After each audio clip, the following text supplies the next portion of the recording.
नमस्कार, आप देखना शुरू कर चुके हैं बिहार समाचार। मैं हूं आपके साथ उज्जवल कुमार। तो आज जानते हैं दिन भर की छोटी एवं बड़ी खबरें। तो उससे पहले एक नजर सुर्खियों पर डाल लेते हैं। तो आज जानते हैं बहुत बड़ी खबर निकल के आ रही है। लोकसभा चुनाव नजदीक आया तो फिर से चिराग पासवान को बिहार फर्स्ट और बिहारी फर्स्ट की याद आई। क्या है बड़ी खबर, बताएंगे विस्तार से। तो वहीं आप चले एक और बड़ी खबर निकल के आ रही है। बीजेपी से नहीं मिला भाव, संतोष सुमन ने तीसरे मोर्चे का राग छेड़ा। दिल्ली इलाज कराने जाएंगे जीतन राम मांझी। क्या है बड़ी खबर, बताएंगे विस्तार से। वहीं आप चले एक और बड़ी खबर निकल के आ रही है। चुनाव आयोग में लोकसभा की तैयारी शुरू, बिहार में निर्वाचन विभाग दे रहा है इलेक्शन ऑफिसर को ट्रेनिंग। क्या है बड़ी खबर, बताएंगे विस्तार से। वहीं आप चले एक और बड़ी खबर निकल के आ रही है।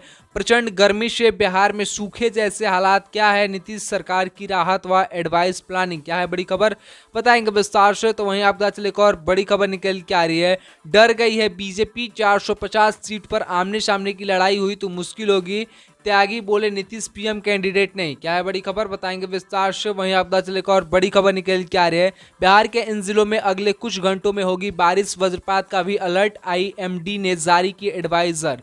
क्या है बड़ी खबर, बताएंगे विस्तार से। तो ये थी सुर्खियां, इन तमाम खबरों को जानेंगे विस्तार से। तो उससे पहले चैनल पर नए, चैनल को अभी तक सब्सक्राइब नहीं किए हैं तो लाल बटन को दबाकर चैनल को सब्सक्राइब कर वीडियो को लाइक कर वीडियो में आखिरी तक बने रहिएगा। आज आते हैं बहुत बड़ी खबर निकल के आ रही है। लोकसभा चुनाव नजदीक आया तो चिराग पासवान को एक बार फिर से बिहारी फर्स्ट और बिहार फर्स्ट का याद आया। 2020 के बिहार विधानसभा चुनाव से 8 महीने पहले फरवरी 2020 में बिहार फर्स्ट का नारा देकर पूरे बिहार की यात्रा करने वाले लोक जनशक्ति पार्टी रामविलास के अध्यक्ष चिराग पासवान को 2024 के लोकसभा चुनाव से पहले फिर से बिहार फर्स्ट और बिहारी फर्स्ट की याद आ गई है। चिराग ने गुरुवार को घटना आपदा पटना में एक प्रेस कॉन्फ्रेंस कर फिर से लोगों से विजन डॉक्यूमेंट बनाने के लिए लोगों से सुझाव मांगा और इसके लिए एक व्हाट्सएप नंबर भी जारी किया। 2020 के विधानसभा चुनाव से पहले भी चिराग पासवान ने लोगों से राय मांगी थी और ठीक चुनाव से पहले अक्टूबर में दावा किया था कि लगभग आपदा चले कि 4 लाख लोगों से मिले सुझाव को ध्यान में रखकर विजन डॉक्यूमेंट बनाया गया है। एक तरह से वह लोजपा का चुनाव घोषणा पत्र था। वैसे ही इस बार भी लोगों का सुझाव उन्होंने मांगा है और लोगों को सुझाव ध्यान में रखकर ही आगे की तैयारी करेंगे। ऐसे में आप अपना भी सुझाव व्हाट्सएप नंबर के जरिए चिराग पासवान को दे सकते हैं। व्हाट्सएप नंबर हम उनके डिस्क्रिप्शन में दे दिए हैं, आप भी अपना सुझाव दे सकते हैं। इस पर आप लोग क्या सोचते हैं, अपना राय विचार लिखकर कमेंट बताइएगा। तो बढ़ते अगली बड़ी खबर की। आज जानते हैं बहुत बड़ी खबर निकल के आ रही है। बीजेपी से नहीं मिली भाव, संतोष सुमन ने तीसरे मोर्चे का राग छेड़ा। दिल्ली इलाज कराने जाएंगे जीतन राम मांझी। हिंदुस्तान अवाम मोर्चा सर्कुलर की राष्ट्रीय कार्यकारिणी की बैठक के बाद नीतीश सरकार के पूर्व मंत्री संतोष सुमन ने बड़ा बयान दिया। संतोष सुमन पूर्व सीएम जीतन राम मांझी के बेटे और हिंदुस्तान अवाम मोर्चा के राष्ट्रीय अध्यक्ष हैं।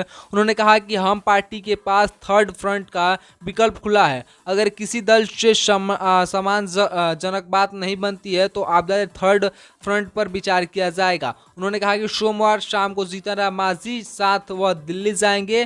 कहा जा रहा है कि जीतन राम मांझी के स्वास्थ्य को लेकर भी दिल्ली का दौरा निर्धारित किया गया है। संतोष कुमार ने कहा कि 3 से 4 दिनों में पूरी तरह फैसला ले लिया जाएगा कि उनकी पार्टी का स्टैंड भविष्य के लिए क्या होगा। ऐसे में इस पर आप लोग क्या सोचते हैं, अपना राय विचार लिखकर कमेंट में जरूर बताइएगा। तो बढ़ते अगली बड़ी खबर की ओर। आज जानते हैं बहुत बड़ी खबर निकल के आ रही है। बताते चले इस खबर को विस्तार से। लोकसभा चुनाव नजदीक आया तो फिर से चुनाव आयोग ने तैयारी शुरू कर दी है। विभाग में निर्वाचन भी आपदा चले जितने भी इलेक्शन ऑफिसर हैं उनको ट्रेनिंग देना शुरू कर दिया है।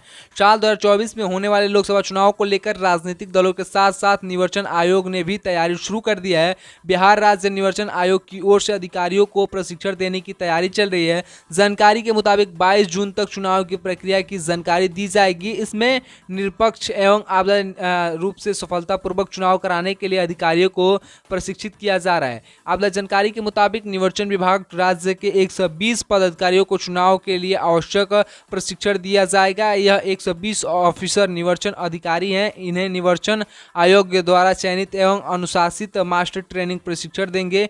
चुनाव की पूरी प्रक्रिया और निर्वाचन आयोग की रणनीति की जानकारी दी जाएगी। जिन राज्यों में विधानसभा चुनाव होने वाले हैं वहां पहले से ही प्रशिक्षण प्रशिक्षण केंद्र आपदा प्रशिक्षण देने का काम जारी हो गया है। ऐसे में आपदा की याद रहे कि बिहार के मुख्यमंत्री नीतीश कुमार ने पिछले हफ्ते समय से पहले लोकसभा चुनाव की आशंका जताई है, जिसके बाद से आपदा विकास योजना के एक कार्यक्रम में नीतीश कुमार ने अधिकारियों से कहा था कि एक साल पर सारा काम समय पर पूरा कर ले, क्योंकि चुनाव का कोई ठीक नहीं है, 2024 में ही उससे पहले भी हो सकता है। ऐसे में तमाम चीज़ों को लेकर तैयारी शुरू कर दी गई है। इस पर आप लोग क्या सोचते हैं? अपना राय विचार लिख कर कमेंट बताइएगा। तो बढ़ते अगली बड़ी खबर की आज जानते हैं बहुत बड़ी खबर निकल के आ रही है। पता चले कि प्रचंड गर्मी से बिहार में सूखे जैसी हालात, क्या है नीतीश सरकार की राहत व एडवाइजर प्लानिंग।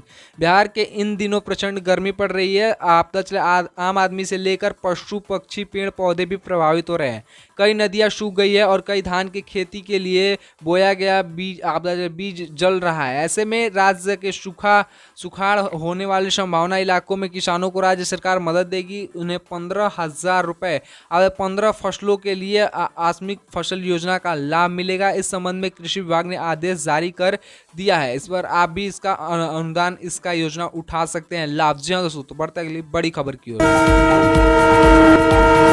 आज जानते हैं बहुत बड़ी खबर निकल के आ रही है। पता चले इस खबर को विस्तार से। डर गई है बीजेपी, 450 सीटों पर आमने सामने की लड़ाई हुई तो मुश्किल होगी, त्यागी बोले नीतीश पीएम कैंडिडेट नहीं। जेडीयू के मुख्य राष्ट्रीय प्रवक्ता केसी त्यागी ने सोमवार को बीजेपी पर जमकर हमला बोला। त्यागी ने कहा कि विपक्षी दलों की बैठक से पहले बीजेपी डरी और असहज है। उन्होंने दावा करते हुए कहा कि अगर 450 सीटों पर आमने सामने की लड़ाई होती है तो बीजेपी को मुश्किल होगी। केसी त्यागी ने कहा कि पीएम पद के चेहरे पर सवाल उठाकर बीजेपी विपक्षी दलों में संशय पैदा कर फायदा उठाना चाहती है। साथ ही उन्होंने भी कहा कि नीतीश कुमार पीएम पद के दावेदार नहीं है। इस पर आप लोग क्या सोचते हैं? अपना राय विचार लिखकर कमेंट जरूर बताएगा। तो बढ़ते अगली बड़ी खबर की ओर आज जानते हैं बहुत बड़ी खबर निकल के आ रही है। बिहार के इन जिलों में अगले कुछ घंटों में होगी बारिश, वज्रपात का भी अलर्ट आईएमडी ने जारी की एडवाइस। बिहार में अधिकांश जिलों में पड़ रही भीषण गर्मी के बीच मौसम विभाग की ओर से गुड न्यूज आ रही है। बांका, लखीसराय और मुंगेर बारिश और आपदा चले इन तमाम जिलों में 2-3 घंटे के अंदर बारिश का अलर्ट जारी किया गया है। साथ ही स्थानीय लोगों से अपील करते हुए कहा गया है कि मौसम सामान्य ना होने पर बाहर ना निकले। जी हाँ दोस्तों, ऐसे में आपके इधर मौसम कैसा हुआ है कमेंट में लिखकर जरूर बताएगा। आज करते हैं, अगर वीडियो को लाइक करें, चैनल को सब्सक्राइब करें, पर तो हम ऐसे महत्वपूर्ण खबर जानने के लिए और कमेंट में प्यार से लिखे जय हिंद।